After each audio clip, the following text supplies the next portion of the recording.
সবার কাছে ভালো হবার কারণ আপনি বেঁচে আছেন আপনার নিজস্বতায়। যেখানে আপনাকে কে কী ভাবলো, কে খারাপ ভাবলো, কে ভালো ভাবলো তাতে কিচ্ছু যায় আসে না। দিন শেষে নিজের জন্য নিজেকেই থাকতে হয়। কেউ আপনার জন্য থাকবে না, থাকেনি, কখনো থাকবেও না।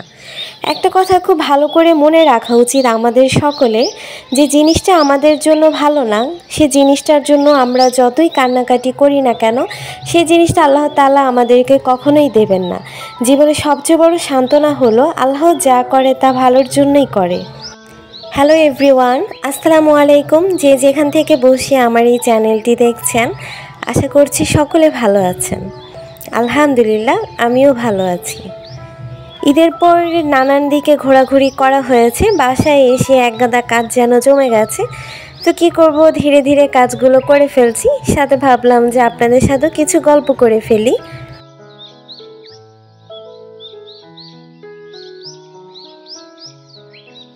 এই প্রচণ্ড গরমে কে কোথায় কেমন আছেন, ভালো আছেন কি না তবে জানি না, তবে যাদের বাসায় এসি আছে তারা প্রতিটা মুহূর্তে আল্লাহর কাছে শুকরিয়া করা উচিত, যেন যেমন আছি বেশ আছি, খুব ভালো আছি। আর যারা এই গরমে অসহ্য গরম সহ্য করছে তাদের জন্য খুব খারাপ লাগছে। দেখা গেছে সকলের জন্য তো আসলে কিছু করা সম্ভবও না, তবে দোয়া করছি যেন আল্লাহ তাআলা তাপমাত্রা কমিয়ে দিক। যতই আমরা এসির মধ্যে থাকি না কেন সেটা কিছুটা সময় মাত্র, যেখানে আমাদের কিচেনে আসতে হয়, রান্না করতে হয়, কারণ খাওয়া দাওয়াটা সবার আগে। পেট ভরা থাকলে তখন দেখা গেছে গরম হলেও কিন্তু শান্তি লাগে। আর এত গরমে আসলে কি করব ভেবে উঠতে পারছিলাম না। ওর বাবাকে বললাম যে শর্টকাট কিছু একটা করে দেই, খেয়ে ফেলো। তাই আজ একটু মশলার রং চা বসিয়েছি আর বিস্কিট দিয়ে আপাতত সকালের ব্রেকফাস্টটা করে নেব। প্রায় অনেক দিন পর এই ধরনের ব্রেকফাস্ট করছি। আর যেহেতু দেখা গেছে মোটামুটি সকালে ভারী খাবারটা খাওয়া হয়, আমরা কিন্তু সকালে পাউরুটি আর কলা খেয়ে ফেলেছি। এখন একটু চা কিন্তু না হলেই নয়। যত গরম হোক আর ঠান্ডা পড়ুক না কেন চাটা কিন্তু লাগবে। যারা চা প্রেমিক আছেন একমাত্র তারাই বুঝতে পারেন। বিশেষ করে আমার তো চা না খেলে মাথা পেন হয় প্রচণ্ড, আর কার কার এমন হয় বলতে পারবো না। আর বিশেষ করে আমার যেটা হয়, চায়ের সাথে কিন্তু আমি টোস্টটা বেশি খেতে পছন্দ করি, বিশেষ করে রং চায়ের সাথে। আর দুধ চায়ের সাথে মোটামুটি অন্যান্য বিস্কিট হলে চলে, তবে রং চায়ের সাথে আমার কাছে টোস্টটা ভ্যারি টেস্টি লাগে।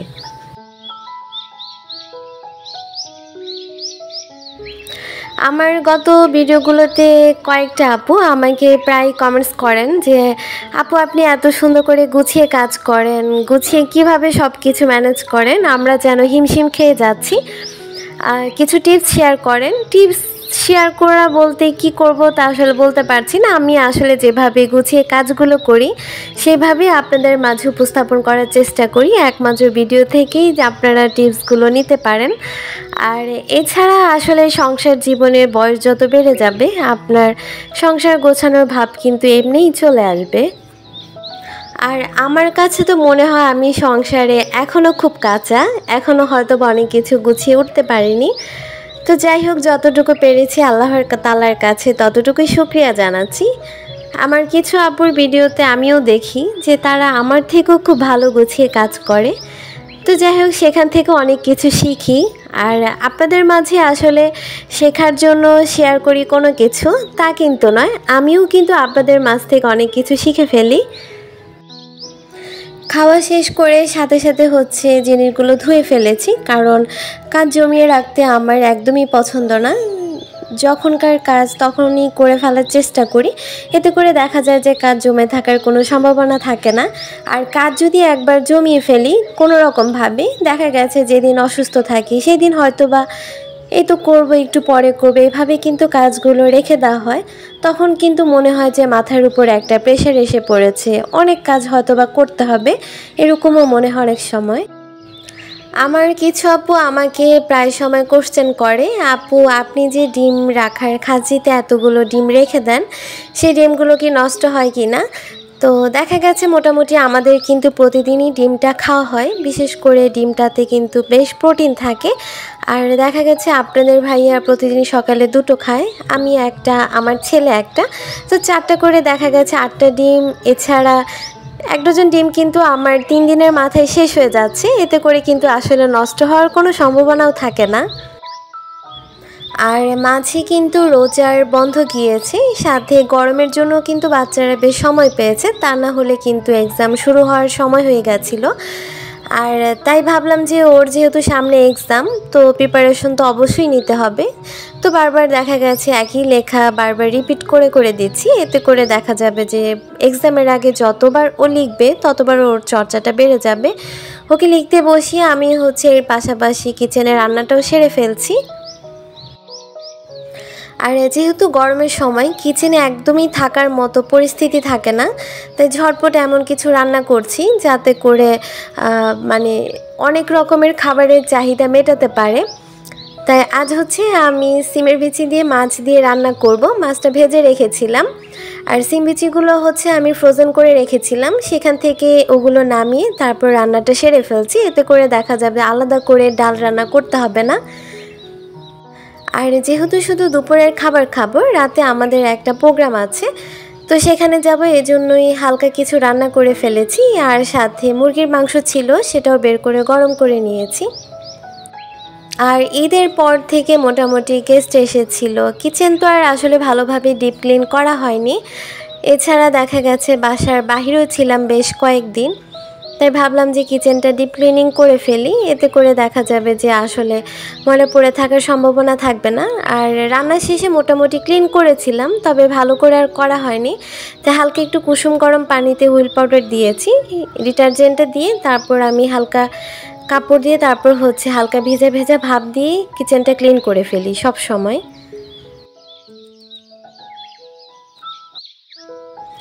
আর আমি উইকলি যখন কিচেন ক্লিন করি তখন কোনো কিছু আর বাকি রাখি না। তখন দেখা গেছে একটা জিনিস যদি বাদ পড়ে যায় তাহলে আমার কাছে অস্বস্তি লাগে যে জিনিসটা ক্লিন করা হয়নি, যেটা আসলে আমার ভেতর কাজ করে, সেটাই একমাত্র আপনাদের সাথে শেয়ার করেছি। আর যারা প্রথম থেকে পর্যন্ত আমার ভিডিওটির সাথে ছিলেন তাদেরকে ধন্যবাদ জানিয়ে ছোট করতে চাচ্ছি না, আমার ভিডিওটিতে একটা লাইক দিয়ে যাবেন প্লিজ। আর আপনি যদি আমার চ্যানেলে নতুন হয়ে থাকেন, চাইলে আপনি আমার চ্যানেলটিকে সাবস্ক্রাইব করে রাখতে পারেন। আর আপনি যদি কাজটি অলরেডি করে থাকেন, আপনাকে অসংখ্য ধন্যবাদ। আমার ভিডিওতে আমার এই জার অর্গানাইজারটা নিয়ে কিছু আপুর কোশ্চেন ছিল, এটার প্রাইস কত। এটা আমার কাছে 1200 টাকা রেখেছে। যেহেতু অনলাইন থেকে এনেছি, আমার কাছে মনে হচ্ছে জিনিসটা আমি ঠকেছি, তাই আসলে আপনাদের অ্যান্সার দেওয়ার চেষ্টা করিনি। আর যখন দেখছি আসলে অ্যান্সার দিতেই হবে, আপনাদের কোশ্চেনটা অনেক পরিমাণ বেড়ে গেছে, তাই ভাবলাম যে একটু বলে ফেলি। আর এটা আমি ভেবেছিলাম যে এখানে আমি আরেকটু বড় সাইজের জার রাখতে পারবো, তো এখন আনার পর দেখি আসলে এটা খুবই ছোট সাইজের যেগুলো জারগুলো আছে, তো সেগুলো আমি একমাত্র রাখতে পেরেছি। আর যেখানে আমি জিনিসটা কাজে লাগাতে পেরেছি সেখানে যদি বলি ঠকেছি, সেটা কিন্তু আসলে মানাবে না। তারপরে বলছি আমার কাছে মনে হচ্ছিল কেমন যেন হয়তোবা প্রাইসটা একটু বেশি হয়ে গেছে। আর এই তো এখন যে ফুলগুলো এখন আমি সাজিয়ে রাখি কিচেনে, সেগুলো ক্লিন করে ফেলছি। এগুলো আমি সপ্তাহে একবার এভাবে ক্লিন করে ফেলি, এতে করে আসলে এগুলো আসলে মানে তেল চিটচিটে ভাব হওয়ার কোনো চান্সই থাকে না।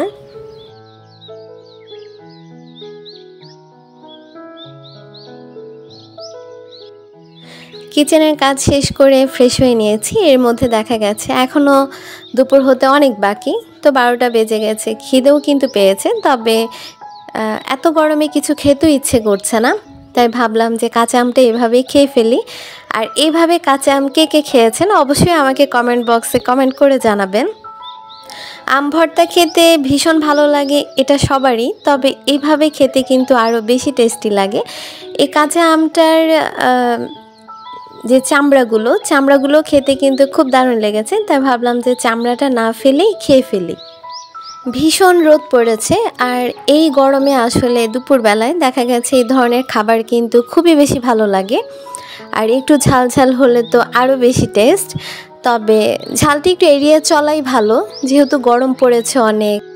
এছাড়াও দেখা গেছে যারা গ্রামীণ পরিবেশে থাকেন তারা হয়তোবা একটু স্বস্তির নিঃশ্বাস ফেলতে পারছেন, আর যারা আমরা ঢাকায় থাকি তাদের যেন দুর্বিষহ হয়ে উঠেছে জীবনটা। আর যারা বাহিরে কাজ করে তাদের কথা তো না বললেই নয়। দোয়া করি আল্লাহ তাআলা সকলকে সুস্থ রাখুক। বিশেষ করে এই গরমে সবার তরল জাতীয় খাবার বেশি খাওয়ার প্রয়োজন। এতে করে দেখা যাবে যে আমাদের শরীরের ভিতরে যে একটা ভাবটা থাকে সেটা কিন্তু দূর হয়ে যাবে। আমি জানি না আমার ভিডিওটির প্রথম থেকে শেষ পর্যন্ত কারা ছিলেন, তবে যারা এ পর্যন্ত ছিলেন তাদের সকলের কাছ থেকে বিদায় নিয়ে নিচ্ছি। আল্লাহ হাফেজ, আসসালামু আলাইকুম।